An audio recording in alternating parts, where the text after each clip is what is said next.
Nomination দাখিল কৰাৰ পিছতে বৰ্তমান এই মুহূৰ্তত ৰাজু মেধক ডাঙৰীয়া উপস্থিত নমিনেশ্যন ফাইল কৰাৰ পিছত তেখেতলোকে বৰ্তমান চিমেণ্ট চাপৰিত বৰ্তমান উপস্থিত হৈছেহি ৰাজু মেধক ছাৰক আদৰিবৰ কাৰণে ইয়াতে চাওক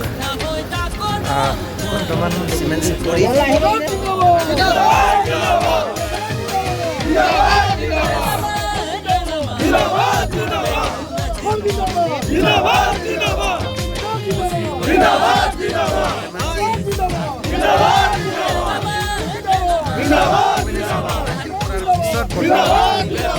উপস্থিত হৈছে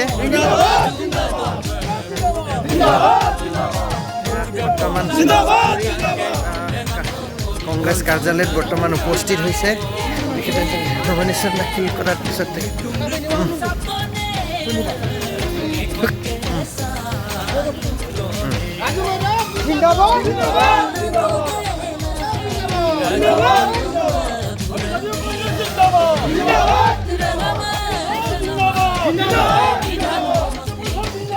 Zindabad!